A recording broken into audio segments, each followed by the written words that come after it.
Corona virus की दूसरी लहर ने जो कहर बर्पा किया है उससे तमाम लोग हैरान और परेशान हैं। समाज का ऐसा कोई तबका नहीं है जो जिस्मानी, मुआशी और समाजी एतबार से मुतासिर ना हुआ हो।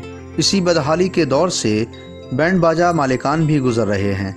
इन दिनों शादी की गाइडलाइन की वजह से तमाम बैंड बाजा मालिकान को बड़ा नुकसान बर्दाश्त करना पड़ रहा है।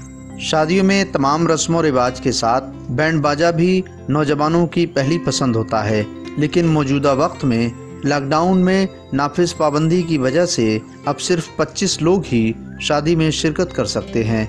लिहाजा लोगों ने शादियों में बैंड बाजे की बुकिंग बंद कर दी है।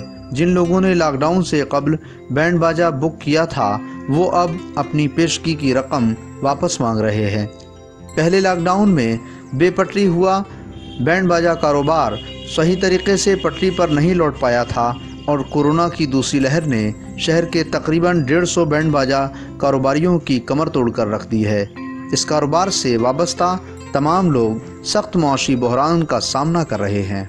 सर, लॉकडाउन की वजह से काफ़ी लोग सारे परेशान हैं, हम लोग भी परेशान हैं। और जो सीज़न था बैंड बाजे का, सर जो अनुमति है उसके हिसाब से बारातें सब कैंसिल ही हो गई और बड़े बड़े हालात हैं सर। इस टाइम हालात अच्छे नहीं हैं। कुछ लोग एडवांस वापसी मांग रहे हैं, कुछ लोग कह रहे हैं कि हमारी डेट जी 4-5 आदमी आप निकासी करवा दो या विदाई की करवा दो, तो ये कंडीशन अच्छी नहीं है सर। बैंड बाजे का तो हाल सभी का ही ख़राब हो गया है। बैंड हुआ, टेंट हुआ, लाइट बग्गी जो भी है सर, सब ख़त्म हो चुका है। वजह क्या है सर? वजह यही है लॉकडाउन, कोरोना काल। इसमें सिस्टम ये चल रहा है कि जो भी लोग बुक कर रहे हैं सब डर रहे हैं। डरने के बाद सर उनका कहना यही है कि भैया हम नहीं बजवा पाएंगे बारात, जो एडवांस है वो वापस करिए। बैंड बाजा ऐसा कारोबार है जिसमें न सिर्फ बैंड बाजा बजाने वाले अफराद शामिल होते हैं बल्कि लाइटिंग, आतिशबाजी, घोड़ा बग्गी समेत तमाम लोग बतौर कारीगर और मजदूर शामिल होते हैं। शहर में तकरीबन 150 बैंड बाजा मालिकान में फी मालिक के पास 30 से 50 लोग वाबस्ता होते हैं। यानी एक बैंड बाजा मालिक के यहाँ से 30 से 50 खानदानों के घर का खर्च चलता है।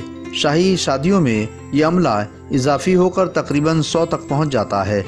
अगर हालात साजगार हों तो एक बैंड मालिक को एक सीज़न में 50 से 70 शादियों में बैंड बाजा बजाने का मौका मिलता है।